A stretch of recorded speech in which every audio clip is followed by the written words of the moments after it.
West Coast Cookbook and Speakeasy with Chef Justice Putnam. Netrootsradio.com.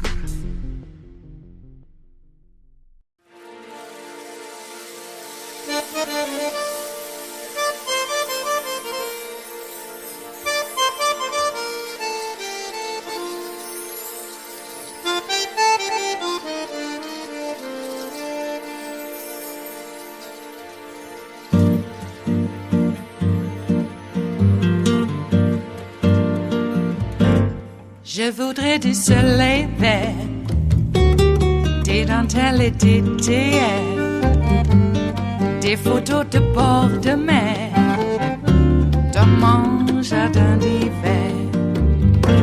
Je voudrais de la lumière, comme en Nouvelle-Angleterre. Je veux changer d'atmosphère, dans mon jardin d'hiver. À fleurs sous la pluie de novembre, tes mains qui courent, je n'en peux plus de t'attendre. Les années passent, il est loin, là je tombe. Nul ne peut nous entendre. Je voudrais du Fred Astaire, revoir un latte goer. Wisconsin Attorney General Josh Kaul just announced that 3 people were indicted on felony charges of forgery for a 2020 fake elector scheme. Mark, explain what happened.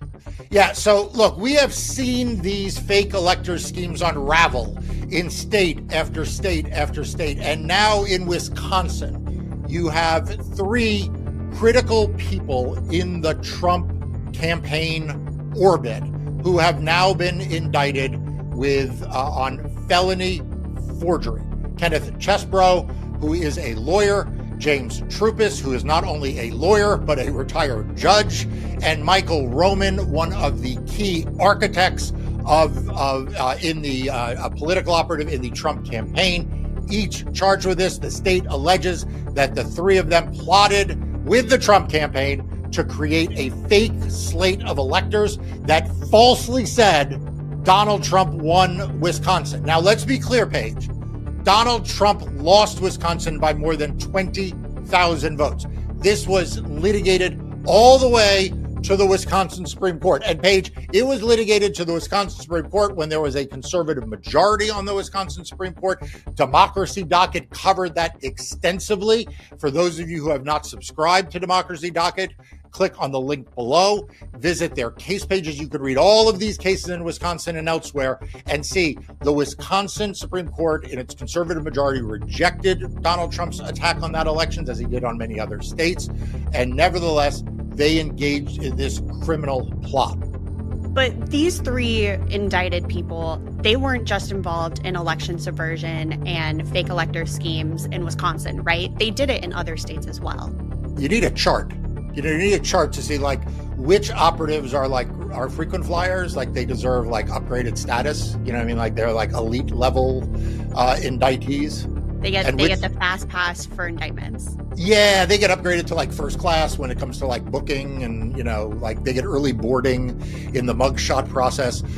And then which are the first time? Who's new? So Kenneth Chesebro is a repeat player. We have seen him now in Fulton County, where he's been indicted. Roman, very much a repeat player. He has been indicted in Georgia, as well as Arizona in that fake elector scheme. And now here, this is a mix, as we've seen in other states, of people who are involved in kind of the national effort, who then seem to get indicted in multiple states, and the people who are unique to their own state. Chesebro pleaded guilty to a felony count of conspiracy to file false documents in the Georgia Fulton County case. Do you think that would have any bearing on the charge in Wisconsin? Do you think he'll also try to take a plea deal in that state as well? So, it's very interesting because there were a number of people who took relatively favorable plea deals in the Georgia case. Part of the strategy, I think, in that Georgia case by the prosecutor's office was let's try to clear out some of the lesser involved players, give them relatively light plea deals, and hope that they then cooperate up. And then this trial, which I think originally had 17 defendants, can get more manageable, right? If you remember, there was a lot of talk in the Fulton County case about how unmanageable it would be to have a single trial with 17 people. I think the judge was indicated that he was unlikely to agree to that. So I think their strategy was that. I think the strategy in some of the other states has been different, though. The prosecutors in those cases are trying to bring narrower cases against a smaller number of people. So the question, Paige, is whether or not a deal like the one he got in Georgia would even be available to him in Wisconsin. Now, obviously, I don't know the answer to that. You don't know the answer to that. Only the prosecutors know what they are planning to offer in Wisconsin or in Arizona or in some of the other places. But, you see this legal strategy playing out, Paige, across these cases. In the Washington, D.C. case, where Jack Smith has brought the very serious federal case, it's only Donald Trump who's indicted, and then a whole bunch of unindicted co-conspirators. Georgia, kind of the opposite. The Wisconsin and Arizona sort of in between. So I think it's going to depend on how much the prosecutors want to narrow the case. And also, from Chesborough's standpoint, what is he offered? Is he offered a misdemeanor? Is he offered a felony? Is he offered a felony with a guarantee of no jail time? And I think those things will all play into this.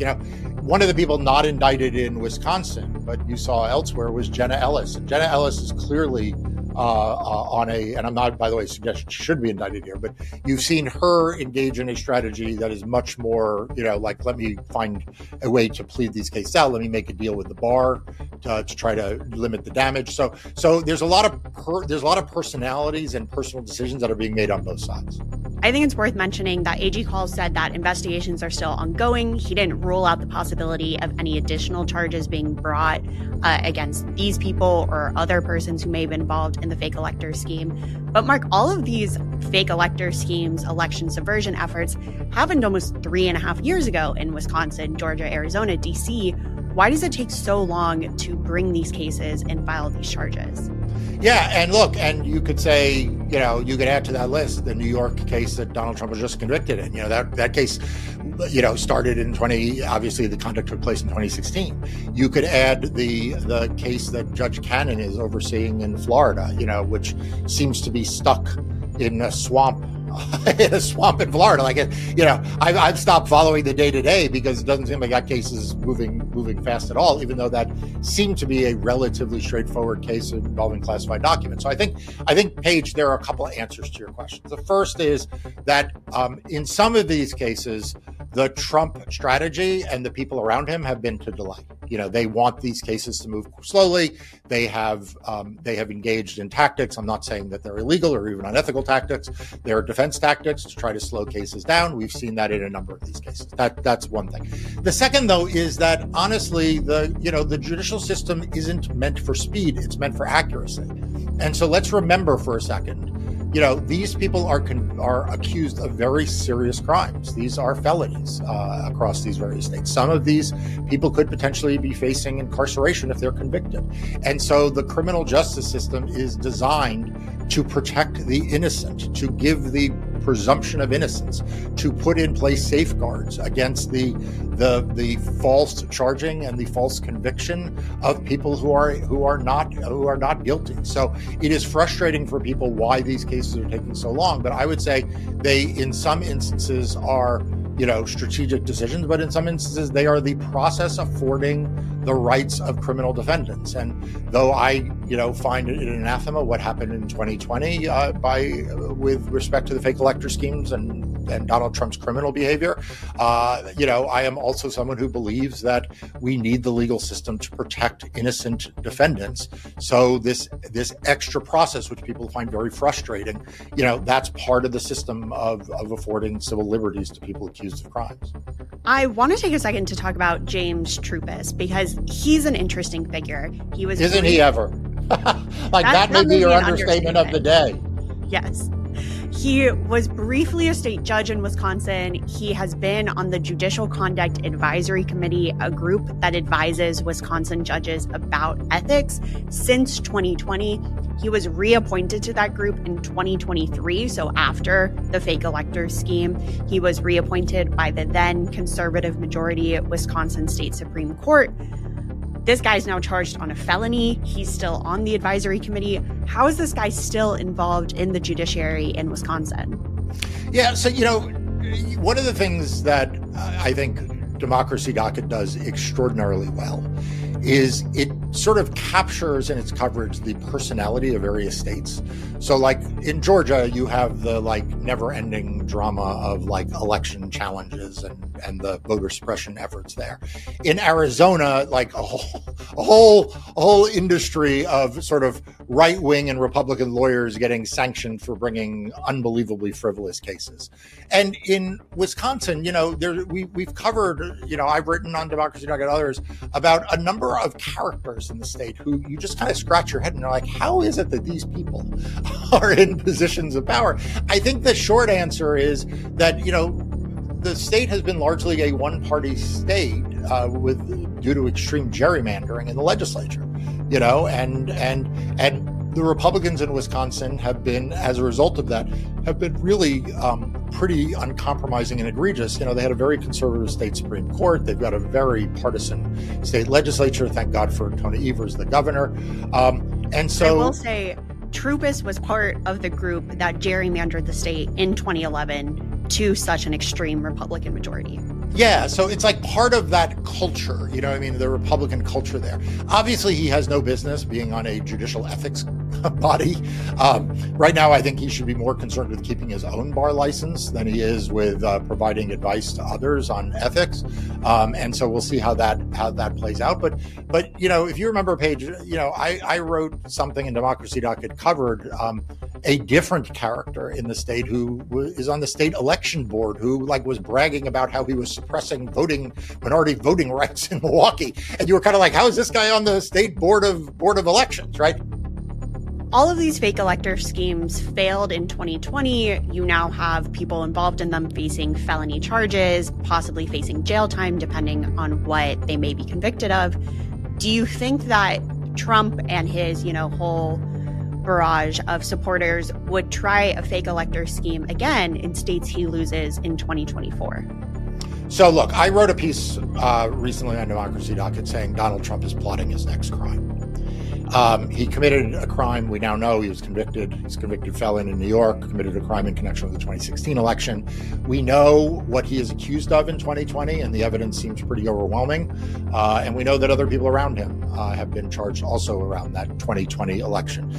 We know that Donald Trump is a career criminal in a respect, and he's a career criminal around politics. So we know he's going to plot something, and the guardrails on him have been removed. Whatever guardrails the National Republican Party, sort of sense of decency or propriety, moderates, whatever you want to call it, those have all been removed. He has taken over the Republican Party. His daughter-in-law now is the vice chair of the party.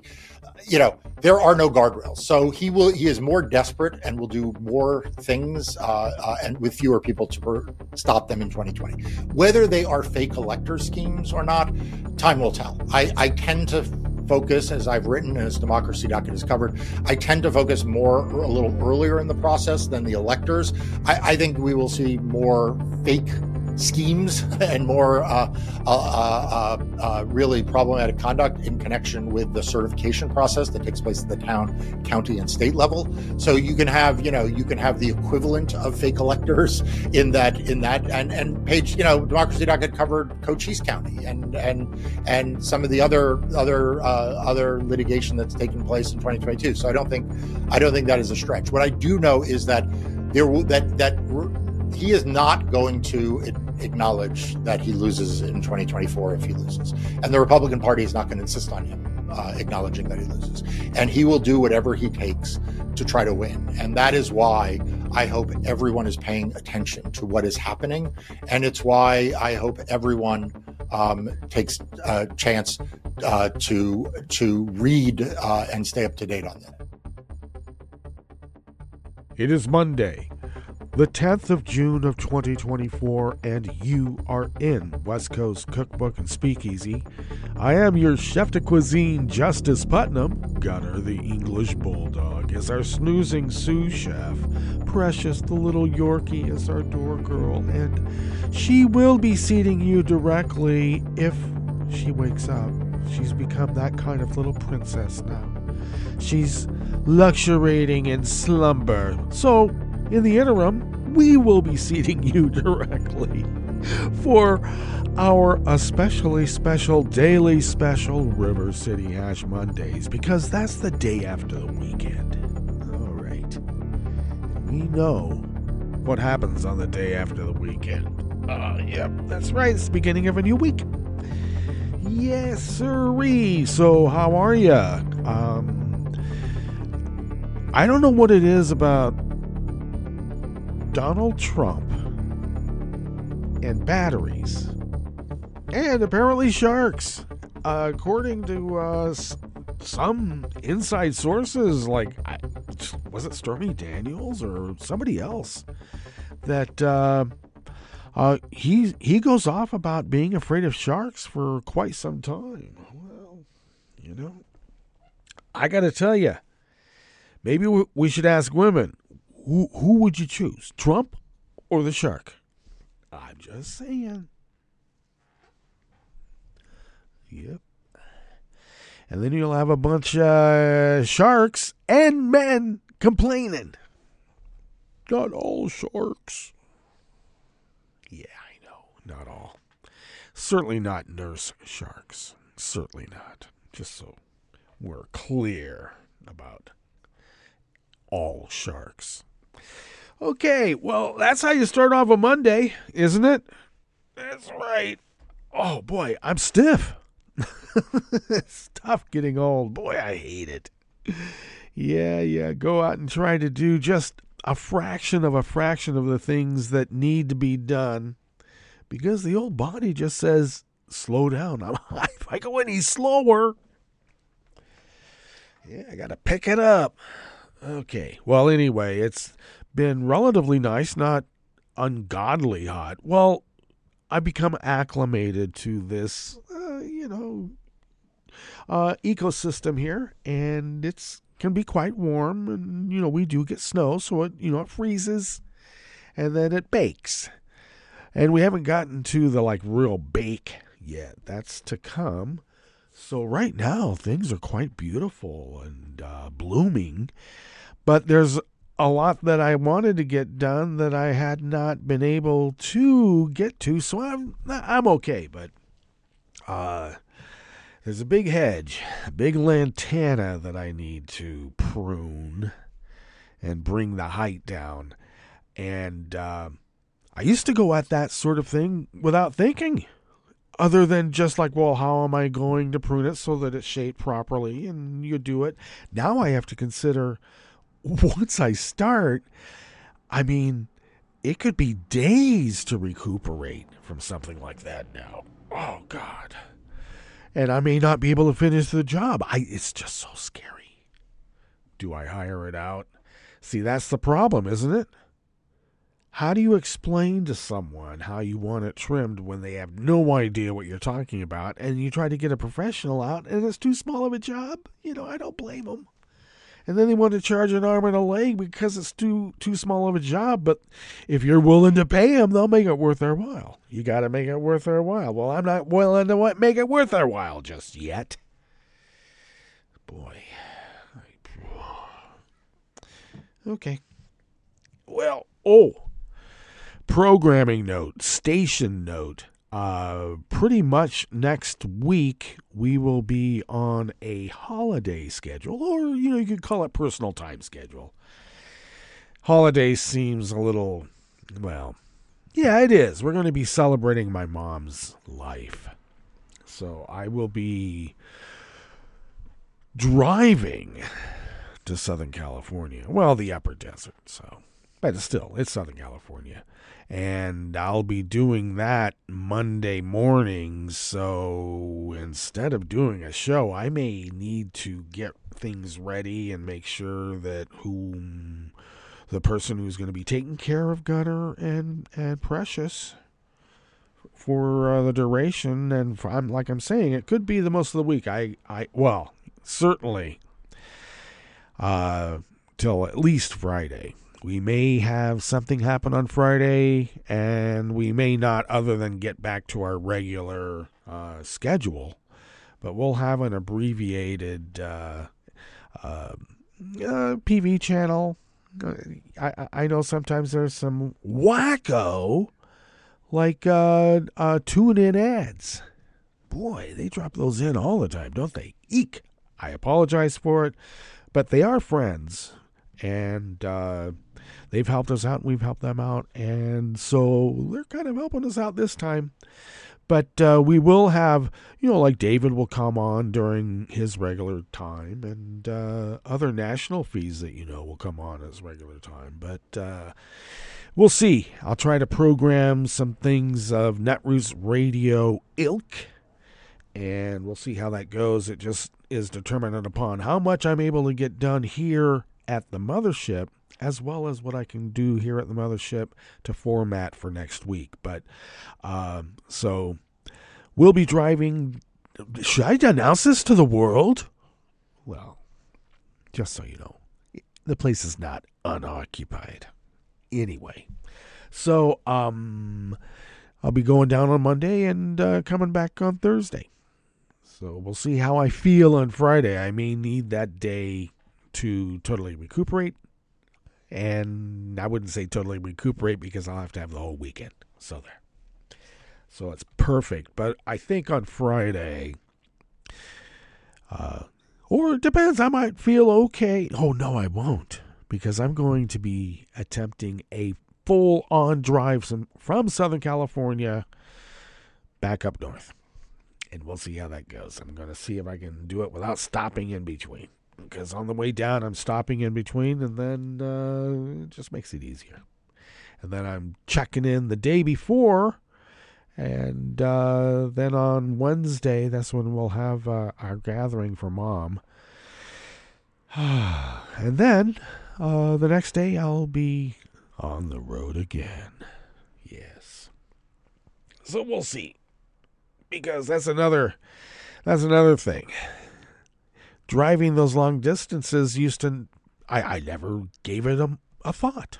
Let's go. Oh, you want to drive to New York? What's the problem? Let's go. And we would.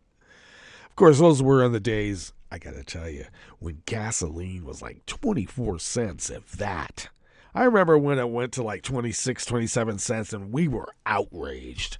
These mofos are corporate mofos are price gouging us. And they were. 3 cents. Now look at where we are. On the other hand, look where we are. We have a president who, for some reason, is just like this old doddering fool, but he broke OPEC. No one knows about it, but he broke OPEC. Yeah. Speaking of which, at the same time, the right wing appears to be making some inroads, and Macron called for a snap election right during the Olympics, too. Oops. Yeah, because if you know the French, there might be, a few demonstrations in the streets of Paris. A few. They can lock things up right during the Olympics. How nice. Anyway, let's put that aside. We have Marine Le Pen, an actual neo-Nazi. I mean, we have to be clear about this. The National Front isn't just some conservative party. They are neo-Nazis. Nativist, white nationalist, Christo-fascist neo-Nazis. And she came out and said, "Oh yeah, don't worry, we are running on the policies of Putin and Trump." Huh. Great. So now I'm going to have a bunch of MAGAs saying, "See, the world is totally on our side." Yeah. Yeah, 1920s Germany, Nazi Germany, 1930s. Yeah, there's a few that were on your side. Oh, boy. So maybe this German Bund, who's been trying to erode our values from within, never stopped during World War II or after when they got busted. During. Just saying. Then we get Nazis into our space program. Oh, I know. But still, he's still a Nazi. What could go wrong?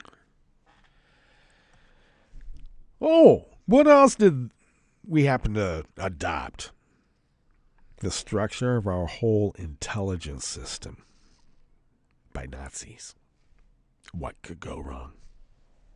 Well, I like to think that maybe the intelligence operation is a little bit less Nazified. One would hope. But let's be clear, it seems like this erosion of our values from within has been going on for quite some time, don't you think? Mm-hmm. Eek. Notice how quickly an old KGB guy adopts, the Nazi model? I'm just saying. Kind of weird. What is it about that? Those, it's like a circle. Pretty soon, you get this horseshoe, and the next thing you know, they're like putting those two little tags together. Oh, yeah. Not very far removed. Not very far. Okay, it's Monday. I know. We're rambling on, and I'm not talking about the old car, and we're old enough to remember that. Was it the Rambler that had the push-button transmission, where you could shift the gears by pushing a button? I love that car. I was a kid then, but I still loved it. It seems really modern. Push-button car. Okay, what do we have in store for you here in the Bistro Cafe in the northwest of these great United States? Yes, sirree. Well, starting off there, that was Trump allies Kenneth Chesborough, James Trupus, and Michael Roman, charged with felony forgery. Go at them. It took them a while, but they finally did it. On the rest of the menu, a Georgia congressional candidate convicted for his participation in the January 6th insurrection walked out of a televised debate yesterday, Sunday, ahead of a June 18 primary runoff. Yeah. He hightailed it and ran. An Indiana Christian group teaching Bible instruction to public school students during school hours, classroom hours, says it will triple its program in the state this fall after new legislation forced school districts to comply. Did you hear that? These MAGA Christo-fascists passed legislation to force school districts to have this Christian group indoctrinate kids off campus, by the way. They pull them out of school, take them off campus, indoctrinate them, and it doesn't matter who the kid is and what their belief systems are. Yeah. Okay, well, if that's using government schools to indoctrinate our kids, I don't want that. And why is that happening? And New Haven, Connecticut dedicated an immigrant monument in the square where Christopher Columbus statue was removed. Well, that's some good news. We'll see how long that lasts. After the break, we move to the chef's table where Norway's sovereign wealth fund said it will vote against Elon Musk's hefty CEO compensation package. Well, good. They should, too. And that's going to be during Tesla's annual meeting on Thursday. And the assault on the Danish Prime Minister over the weekend is the latest in a recent spate of attacks on European politicians. I got to tell you, Slovakia's prime minister, I think it was, that got shot 5 times, he's recuperating. But a lot of these attacks have been on women leaders. What's up with that? Well, we'll find out, because there's all that and more on West Coast Cookbook and Speakeasy. Bon appétit.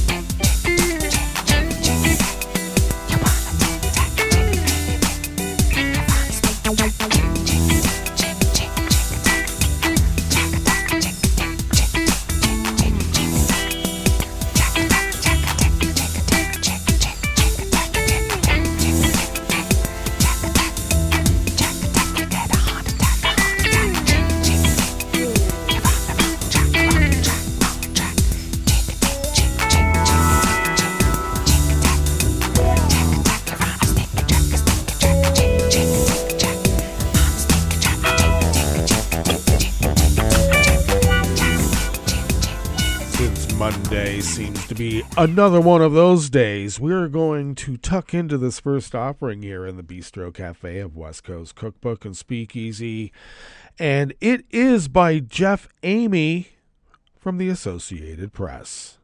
A congressional candidate convicted of a misdemeanor for illegally demonstrating inside the U.S. Capitol on January 6, 2021. What? I think he was in there as an insurrectionist. Give me a break. I mean, rioting I have some issue with, because that's not serious enough of a charge. And just illegally demonstrating, give me a break. Misdemeanor too. Oh my God. Anyway, he walked out of a televised debate with a fellow Republican yesterday, Sunday, ahead of a June 18 primary runoff.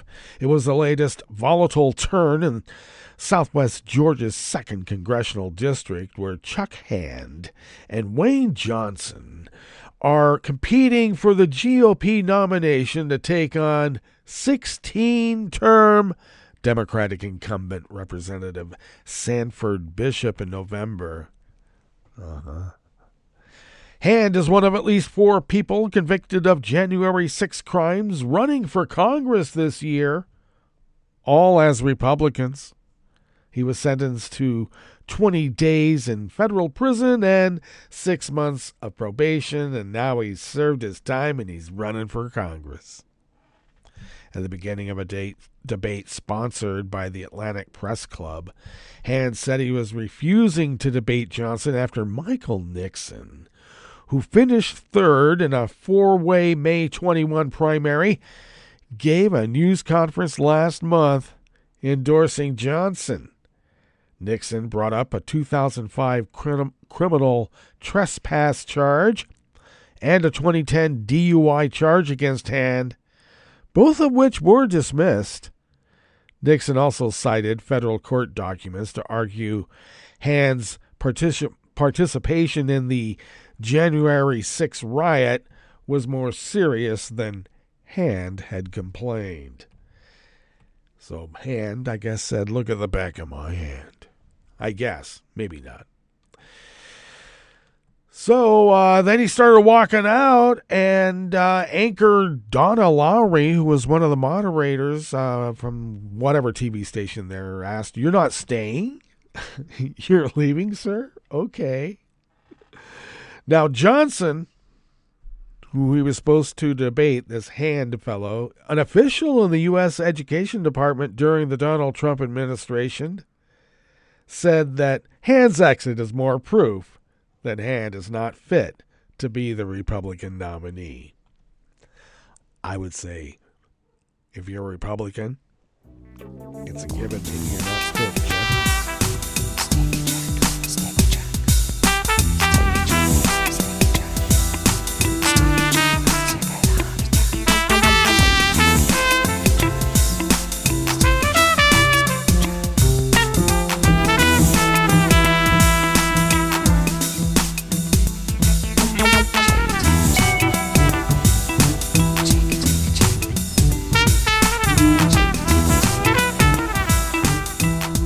Isabella Volmert of the Associated Press brings us this next offering here in the Bistro Cafe part of West Coast Cookbook and Speakeasy River City Hash Mondays, an Ohio nonprofit that provides off-site Bible instruction to public school students during classroom hours, says it will triple its programs in Indiana this fall after new legislation forced school districts to comply. Two participating families' non-denominational LifeWise Academy programs supplement religious instruction, but critics in Indiana worry the programs spend public school resources on religion, proselytize to students of other faiths, and remove children from class in a state already struggling with literacy. LifeWise founder and CEO Joel Penton told the Associated Press that many parents want religious instruction to be part of their children's education. Yeah, well, no tax dollars for private religious school tuition, okay? Or, I don't know, the schools can't afford pencils, that the teachers have to buy them. Value of faith and the Bible are absolutely central to many families, Penton said, and so they want to demonstrate to their children that it is central to their lives. Yeah, well, Hare Krishnas believe that too. Okay? Do they get equal representation? I doubt it. Public schools cannot promote any religion under the First Amendment, but a 1952 Supreme Court ruling centered on New York schools cleared the way for programs like LifeWise. Individual places of worship often work with schools to host programs off campus, and they are not regulated in some states. LifeWise officials addressed the Oklahoma and Ohio legislatures in support of laws that would require schools to cooperate with off-site religious programs, Penton said. And Oklahoma's Republican governor signed one such bill into law on Wednesday. I love that. Requires them to cooperate. Forced.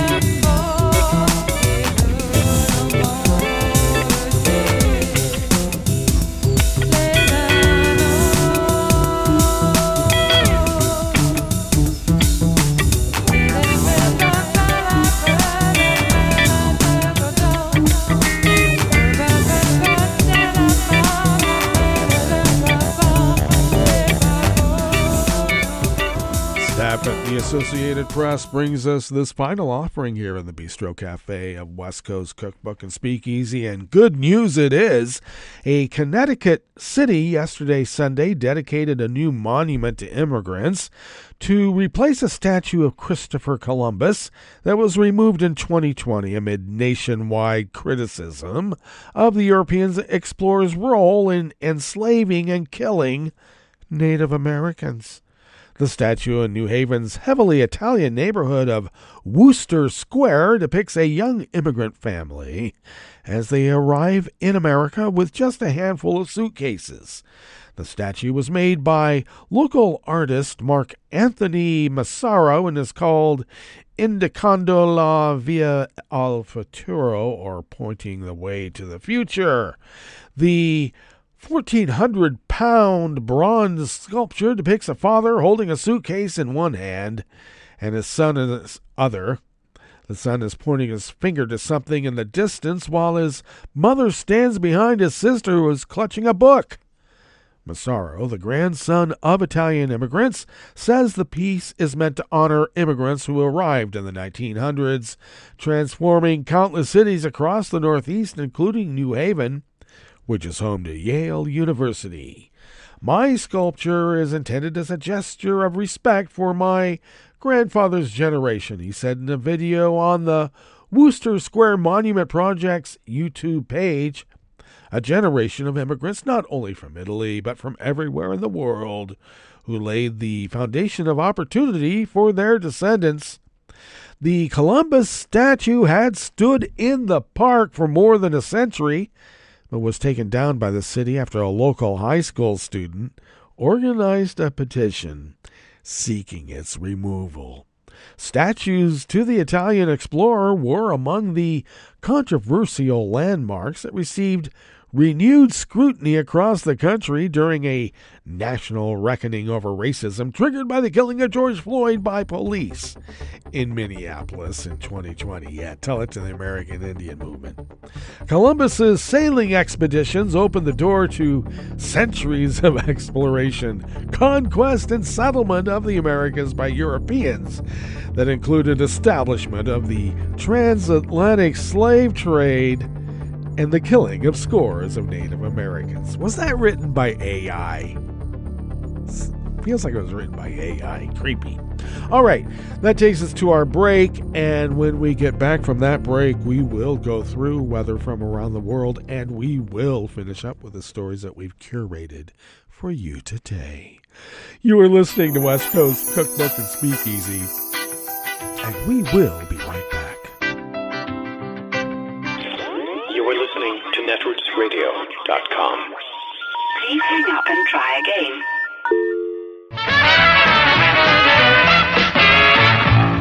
From a point at sea to the circles of your mind, a new force is at work for planetary transformation. New radio for a new Earth.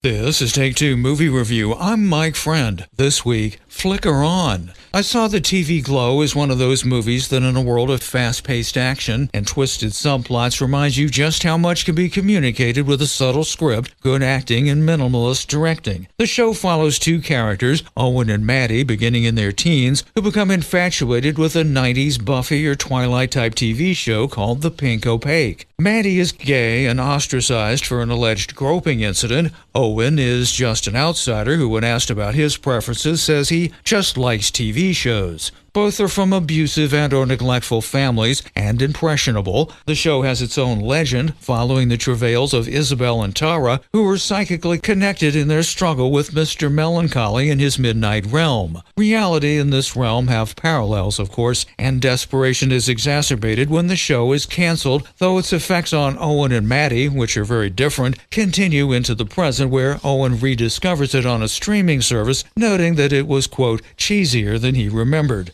To the extent that this one's a 90s period piece, TV's front and center. Shows didn't stream to your phone, of course. It took effort to appointment watch or record them. Maddie passes a VCR tape to Owen at school when his dad won't let him watch. And TVs appear at critical times. A burning one when one character disappears. A smashed one in what looks like a suicide attempt. And yes, one inside a character. Which sounds heavy-handed, but it works. Director Jane Schoenbrun's I Saw the TV Glow is an emotionally evocative coming-of-age and maybe trans-coming-out tale that, if you're adventurous, you'll want to watch more than once. This has been Take Two Movie Review. I'm Mike Friend. Catch up with us at Take2MovieReview.com and feed us back on our channel on YouTube.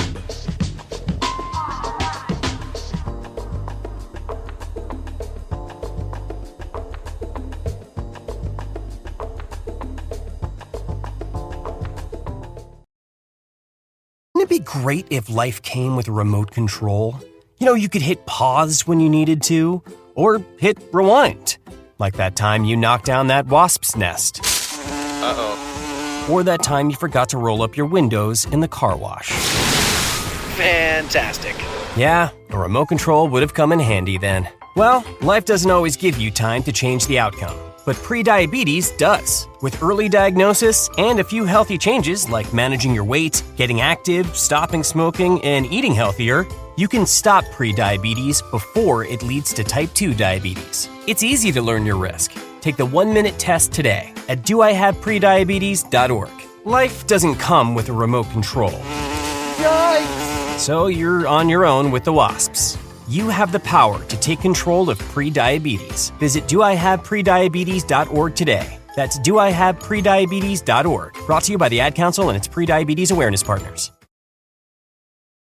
If you came across someone struggling with hunger, how would you recognize them?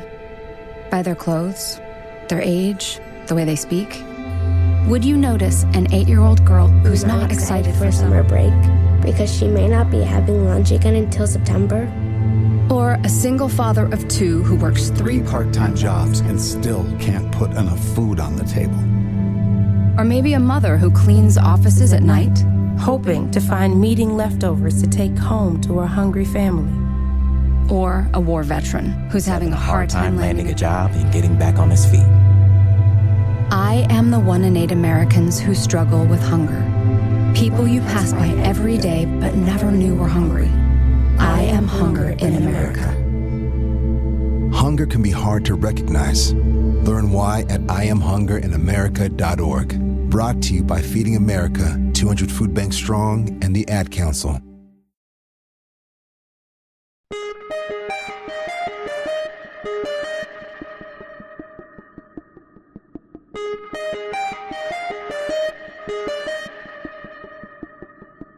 Hi, I'm Tom Hartman, and since you're listening to netrootsradio.com, show your progressive side and go to the donate button on the bottom of the homepage. It's progressives like you who power Netroots Radio and keep the progressive message beaming everywhere 24 hours a day.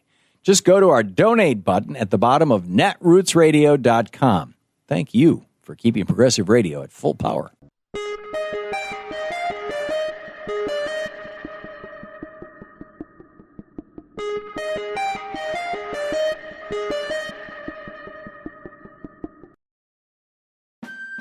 You're listening to the American Democracy Minute, keeping your government buy-in for the people.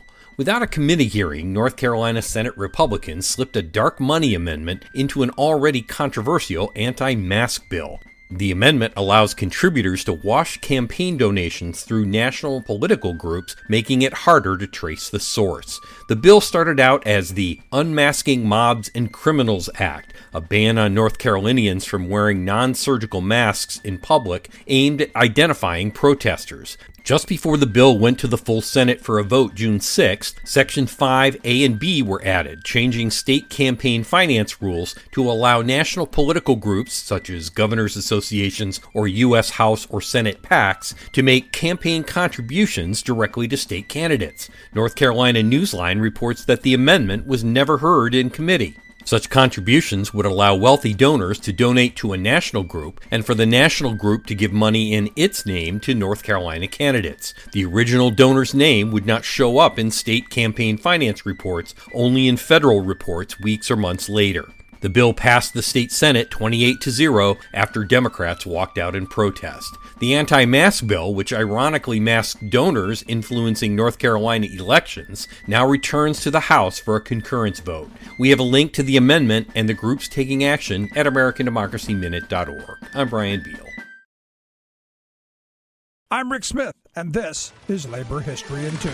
On this day in labor history, the year was 1937. That was the day striking steelworkers battled back-to-work forces at Newton Steel in Monroe, Michigan. Steelworkers were on strike against 3 steel companies across 5 states in the push to organize Little Steel. Of the 3, Republic Steel sites had experienced brutal picket line violence, especially in South Chicago. Republic had recently purchased Newton Rolling Mill. Management there was bent on forcing the reopening of the plant. John L. Lewis promised 8,000 to 10,000 workers from Detroit to bolster picket lines. The mayor of Monroe, Daniel Naggs, called upon all able-bodied men with military experience to enlist in a citizens' army to escort scabs back to work. Police and hundreds of deputies set up checkpoints on the outskirts of the city to stop suspected CIO supporters from entering Monroe. Black SWAC organizer Leonidas McDonald from Chicago had already been dragged from his car, beaten, and driven from town on foot by scabs earlier in the day. At the same time, Mayor Naggs, company officials, as well as SWAC and company union organizers met in the state's capital with Governor Murphy to negotiate a settlement. As they met, 200 more special police were sworn in and instructed in the use of sidearms and tear gas. Police deputies and scabs armed with guns, clubs, and tear gas shattered the picket line that evening. Then deputies seized strikers' cars and drove them into the river. 18 strikers were hospitalized. Outraged UAW supporters from Pontiac declared a labor holiday in protest and headed to Monroe. But UAW officials ordered them to turn back in an effort to stem the anti-union violence. The organizing drive had been dealt another serious setback.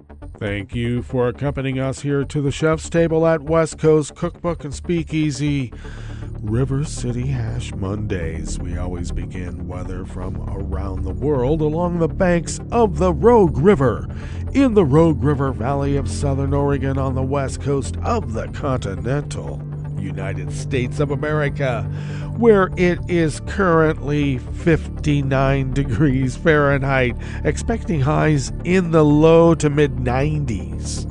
So not baking. Sunny conditions throughout the day, and we're going to actually be hot, it says.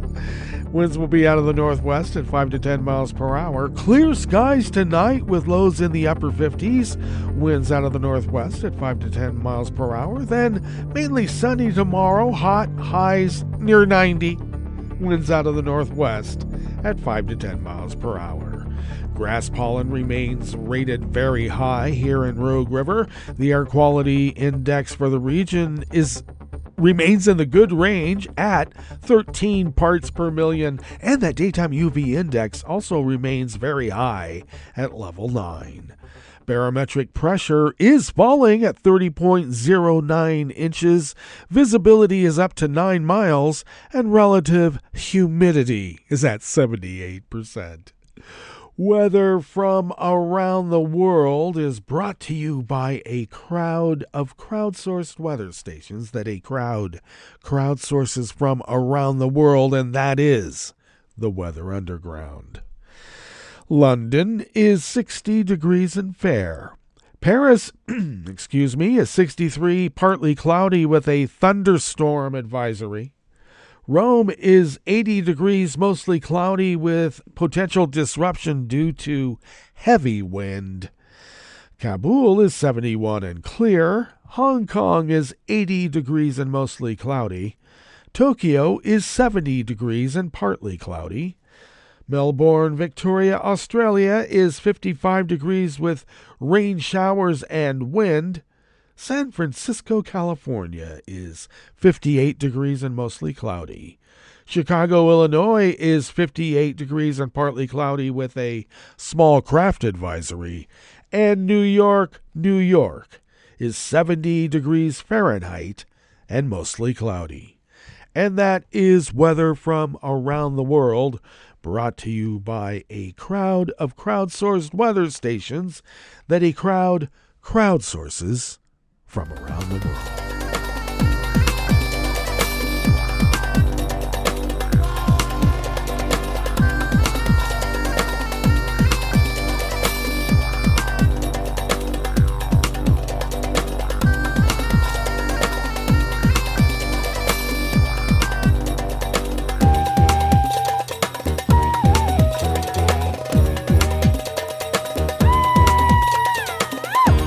Tap at the World Desk of the Associated Press brings us this first amuse-bouche here at the chef's table at West Coast Cookbook and Speakeasy, River City Hash Mondays. Norway's sovereign wealth fund, operated by Norges Bank Investment Management, said on Saturday it will vote against Elon Musk's hefty CEO compensation package during Tesla's annual meeting on Thursday. It is the latest pushback over the size of the pay package, which was recently valued by the company at $44.9 billion. Why not just say $45 billion? Come on. But in January, it had a value of about $56 billion with a B.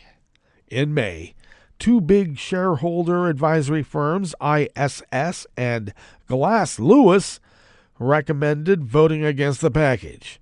While we appreciate the significant value generated under Mr. Musk's leadership since the grant date in 2018, we remain concerned about the total size of the award, the structure given performance triggers, dilution, and lack of mitigation of key person risk. In other words, they're saying he's a drug-addled freak, and oh my God, what the hell are we doing? Well, we will continue to seek constructive dialogue with Tesla on this and other topics. I'm sure they will. The fund invests proceeds from the country's oil and gas industry to secure pensions for future generations in Norway.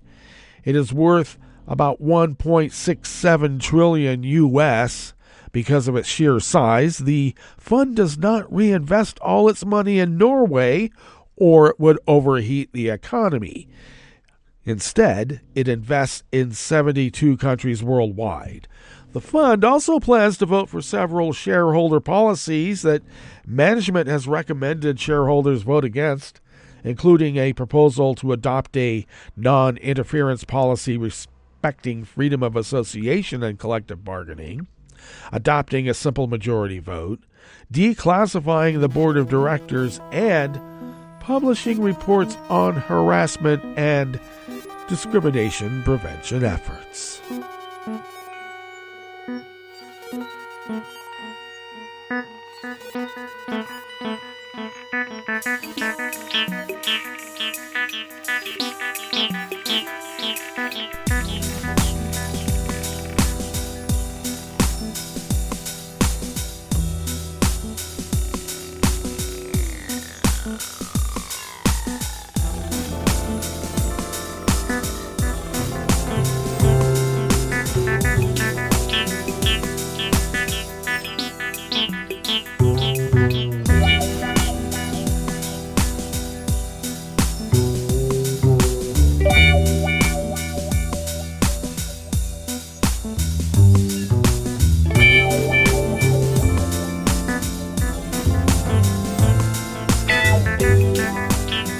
Vanessa Guerra at the World Desk of the Associated Press brings us this final amuse-bouche here at the chef's table at West Coast Cookbook and Speakeasy, River City Hash Mondays.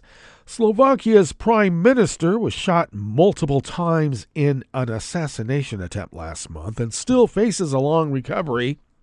And the Danish prime minister was assaulted by a man on Friday evening in downtown Copenhagen. German politicians have faced a wave of physical and verbal attacks for months. Political violence appears to be rising across Europe, where societies are deeply polarized in the face of widespread migration from the Middle East and Africa, and are badly shaken by the war in Ukraine, the largest conflict on the continent since World War II. The recent violence has come in the run-up to elections taking place in the European Parliament and the legislative branch of the 27-member bloc. In general, EU elections do not arouse the same kinds of passions as elections in the individual nations, and to what extent the violence is driven by the campaign climate is not clear.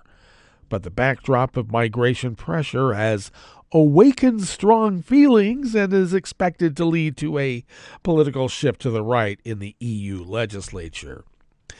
This article hasn't been updated since Saturday, and I should mention that polls showing a right-wing drift polarizing the EU even more did not actually pan out. That it seems like maybe the polls showing right-wing gains are not nearly as correct as the media has been, shall we say, reporting them. Now, the most serious attack so far has been that against Slovak Prime Minister Robert Fico, who struggled for his life after multiple shots were fired on him on May 15th as he greeted supporters. And the attack on Fico followed a wave of violence elsewhere, most recently on Friday evening on the streets of Copenhagen when a 39-year-old man assaulted Prime Minister Mette Frederiksen. Frederiksen, the leader of the Danish Social Democrats, was rushed to a hospital for a checkup, and though unharmed, she was shaken by the incident, according to her office. She canceled campaign events on Saturday, the eve of voting in her country. Details of the incident remain unclear, but local media reported that the man seems to have forcefully walked toward Frederiksen and pushed her hard. To some, the assault on elected leaders add to the growing sense of democracy itself being under attack. Indeed. Well, that brings us to the end of our broadcast period for the day, but you do know Netroots Radio broadcasts on, and we will meet up here tomorrow for Tarrytown Chowder Tuesdays. So do stay tuned to Netroots Radio all day and all night for all the breaking news as it breaks. And we will meet up here tomorrow, right here, in West Coast Cookbook and Speakeasy. Appétit.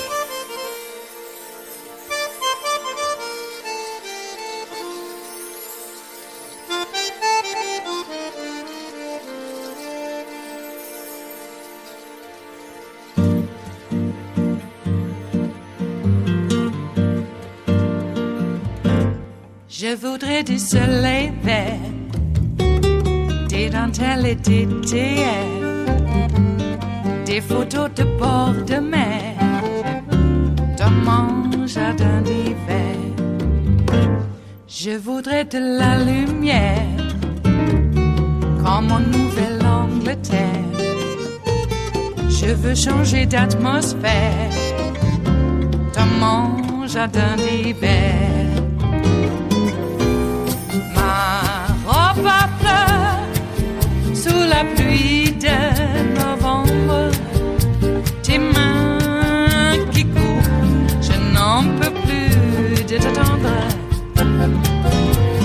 Les années passent, qu'il est loin, là je tombe. Nul ne peut nous entendre. Je voudrais du Fred Astaire, revoir un latte Goël. Je voudrais toujours te plaire dans mon jardin d'hiver. Je veux déjeuner par terre, comme au long de golfe clair. T'embrasser les yeux ouverts dans mon jardin d'hiver.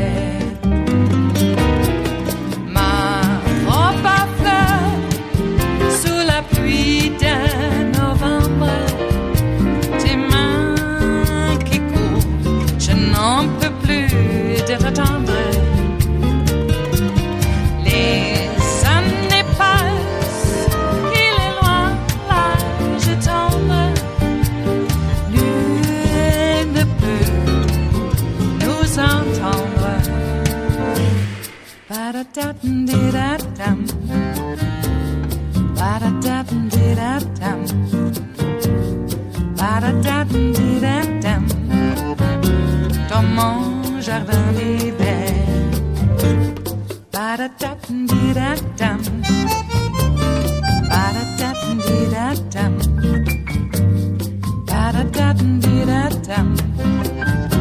Dans mon jardin d'hiver. Dans mon jardin d'hiver. Dans mon jardin d'hiver.